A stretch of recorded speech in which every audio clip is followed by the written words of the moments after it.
O Morro dos Ventos Uivantes, capítulo 29. Na noite após o enterro, minha ama e eu estávamos sentadas na biblioteca, ora refletindo tristemente, uma de nós desesperadamente, sobre a nossa perda, ora fazendo conjecturas quanto ao futuro sombrio que nos aguardava. Tínhamos concordado que o melhor destino que Catherine poderia esperar seria ter permissão para continuar morando em Thrushcross Grange, pelo menos enquanto Linton vivesse, podendo ele vir se reunir com ela aqui e eu permanecer como governanta.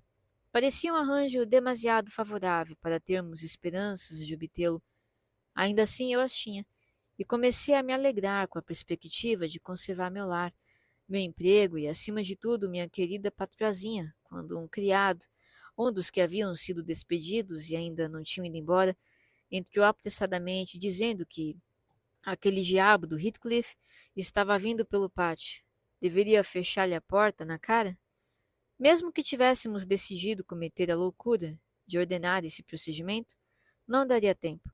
Ele não se deu ao trabalho de bater à porta ou anunciar seu nome. Era o dono da casa e, concedendo-se privilégios de dono, entrou direto, sem dizer uma palavra. O som da voz do nosso informante dirigiu-o à biblioteca. Ele entrou, fez um gesto para que o antigo criado saísse e fechou a porta. Era o mesmo aposento a qual fora trazido, como hóspede, 18 anos antes. A mesma lua brilhava através da janela, a mesma paisagem outonal se descortinava lá fora. Não tínhamos acendido as velas ainda, mas todo o cômodo estava visível, até os retratos na parede, a esplêndida imagem da senhora Linton e as elegantes feições de seu marido. Heathcliff avançou até a lareira. O tempo também não alterara muito a sua pessoa. Era o mesmo homem, o rosto moreno, um pouco mais pálido e mais calmo, seu físico um pouco mais pesado, talvez nada mais. Ao vê-lo, Catherine levantou-se no impulso de sair dali correndo. Pare! Ordenou ele, segurando-a pelo braço. Acabaram-se as fugas. Para onde você iria? Vim levá-la para casa e espero que seja uma filha obediente e não encoraje meu filho a voltar a descumprir minhas ordens. Fiquei sem saber como puni-lo quando descobri sua participação na fuga. Está tão fraquinho que um beliscão poderia acabar com ele. Mas verá pela sua aparência que recebeu o que merecia. Só o levei lá para baixo à noite, anteontem, me instalei numa poltrona. Não botei as mãos nele depois disso. Mandei que Harrington saísse e ficamos com um cômodo só para nós dois. 2 horas depois, chamei Joseph para que o carregasse de novo para o segundo andar, e desde então minha presença é tão apavorante para os nervos dele quanto um fantasma. Imagino que me veja com frequência, mesmo quando não estou por perto. Harrington diz que ele acorda durante a noite aos gritos, quase que de hora em hora, chamando seu nome para protegê-lo de mim. Quer goste de seu precioso consorte ou não, vai ter de vir. Ele agora é problema seu. Todo o interesse que eu tinha nele delego agora a você.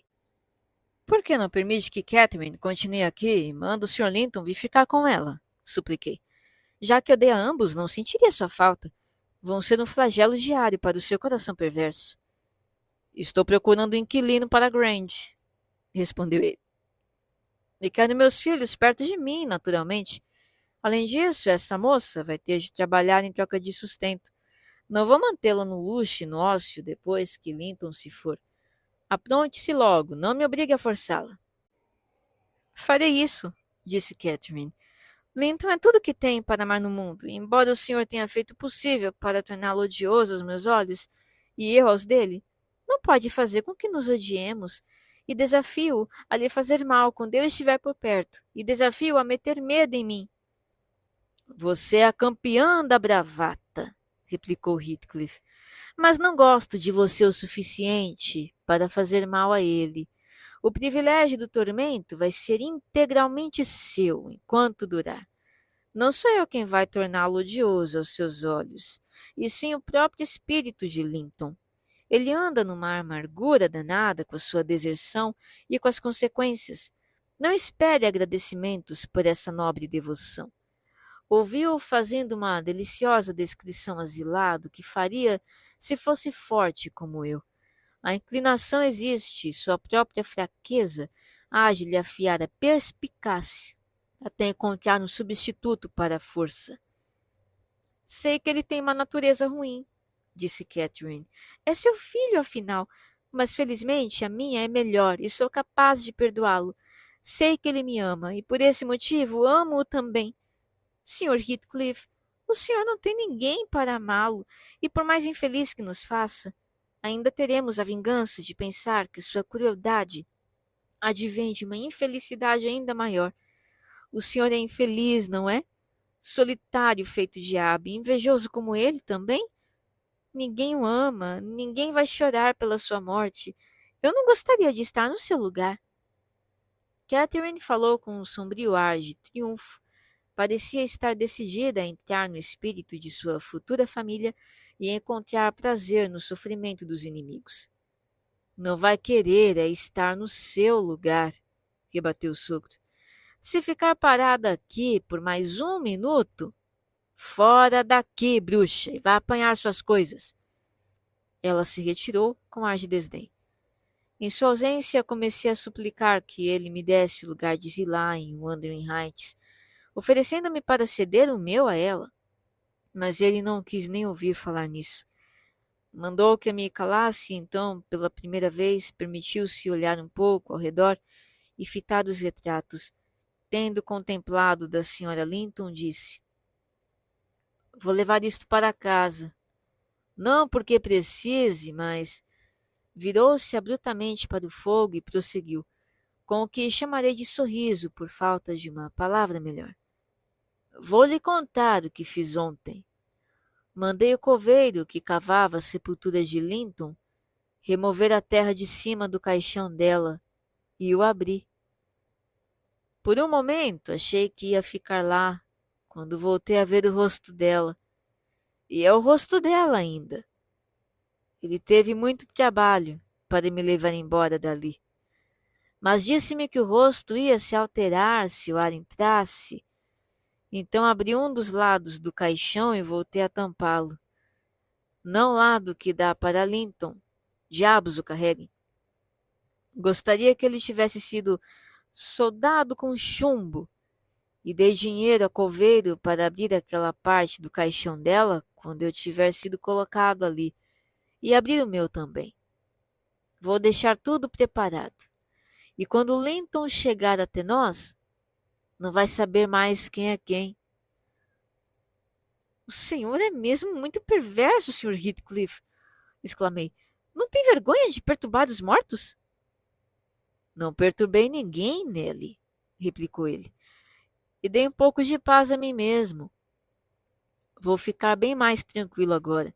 E vocês vão ter mais chance de me manter debaixo da terra uma vez que eu tiver sido colocado ali. Perturbá-la? Não. Ela que me perturbou de noite por 18 anos, incessantemente, sem remorso, até anteontem. Anteontem à noite eu me tranquilizei.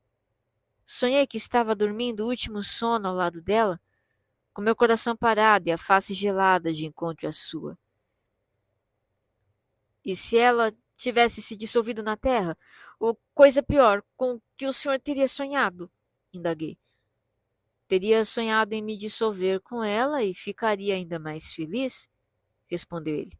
Acha que tenho medo desse tipo de coisa? Eu esperava me deparar com uma transformação dessas ao abrir o caixão, mas prefiro que ainda não tenha começado até eu poder partilhar da mesma coisa. Além disso, a menos que houvesse tido uma impressão diferente de suas feições impassíveis, aquele estranho sentimento não teria sido alterado. Começou de maneira esquisita. Você sabe como fiquei transtornado depois que ela morreu, e eternamente, durante todas as horas do dia, pedia-lhe que ela me devolvesse seu espírito. Acredito piamente em fantasmas. Estou convicto de que podem existir entre nós e de que existem, de fato. No dia em que ela foi enterrada, nevou. À noite fui até o cemitério. Soprava um vento gelado como se fosse inverno.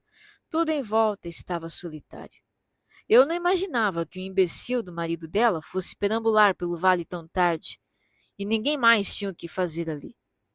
sozinho e consciente de que 2 metros de terra solta eram a única barreira entre nós, disse a mim mesmo: hei de tê-la novamente nos braços. Se estiver fria, vou pensar que é este vento norte que me gela, e se estiver imóvel, será porque dorme. Peguei uma pá no depósito de ferramentas e comecei a cavar com todas as minhas forças até bater no caixão. Pus-me então a cavar com as mãos. A madeira começou a estalar em torno dos parafusos, e eu estava a ponto de alcançar meu objetivo quando me pareceu ouvir alguém suspirando lá no alto, debruçado sobre a beira da cova. Se conseguir tirar isto, murmurei, gostaria que nos cobrissem de terra nós dois. E puxei ainda mais desesperadamente. Houve outro suspiro junto ao meu ouvido. Pareceu-me poder sentir um hálito quente, meio a neve, a chuva que o vento trazia. Sabia que nenhum ser vivo de carne e osso estava por perto, mas, com a mesma certeza com que você percebe a aproximação de um corpo no escuro, embora não possa discerni-lo, senti que Cat estava ali, não debaixo de mim, mas sobre a terra. Uma súbita sensação de alívio fluiu do meu coração para todos os membros do meu corpo. Desisti dos meus esforços desesperados e me senti imediatamente consolado. Indescritivelmente consolado. A presença dela estava comigo. Comigo permaneceu enquanto eu voltava a encher de terra a sepultura e me conduziu até a casa. Pode rir se quiser, mas tive certeza de que ia vê-la ao chegar. Tinha certeza de que ela estava comigo e não podia evitar falar com ela. Ao chegar a Wandering Heights, corri ansioso para a porta. Estava trancada. E lembro-me, aquele maldito Earnshaw, e minha mulher não queria deixar que eu entrasse. Lembro-me de chutá-lo até ele ficar sem fôlego, então corri lá para cima, para o quarto que fora meu e dela. Olhei ao redor com impaciência. Sentia junto a mim. Quase podia vê-la e, contudo, não podia. Devo ter suado sangue naquele momento. Tamanha era a angústia do meu desejo, tamanho era o fervor de minhas súplicas de vê-la pelo menos uma vez, mas não aconteceu. Ela se mostrou como tantas vezes em vida, um demônio para comigo. E desde então, às vezes mais, às vezes menos, tenho sido vítima dessa intolerável tortura, infernal. Isso me deixa os nervos tão à flor da pele, que se não parecessem feitos de aço, a esta altura já teriam relaxado e estariam tão fracos quanto os de Linton. Quando me sentava na sala com Harrington, parecia-me que ia vê-la se saísse. Quando caminhava pela charneca, era como se fosse encontrá-la a voltar. Quando saía de casa, apressava-me regressar. Ela devia estar em algum lugar em Heights, e eu tinha certeza. E quando dormia em seu quarto, era um suplício. Não conseguia descansar ali. No instante em que fechava os olhos, ela estava ou do lado de fora da janela, ou abrindo os painéis de madeira, ou entrando no quarto, ou mesmo repousando a sua adorada cabeça no mesmo travesseiro que usava quando criança. E eu tinha que abrir os olhos para ver. Assim abria-os e fechava-os uma centena de vezes por noite, e todas as vezes me decepcionava. Era uma tortura. Muitas vezes eu gemia em voz alta, até aquele velho patife de Joseph, sem dúvida achar que minha consciência estava me atormentando. Agora, desde que a vi, fiquei em paz, pelo menos um pouco. Foi uma estranha maneira de matar, aos poucos, por frações de fios de cabelo, enganar-me com o espectro de uma esperança durante 18 anos. O Sr. Heathcliff fez uma pausa e enxugou a testa. O cabelo estava colado a ela, molhado de suor. Seus olhos estavam fixos nas brasas vermelhas do fogo.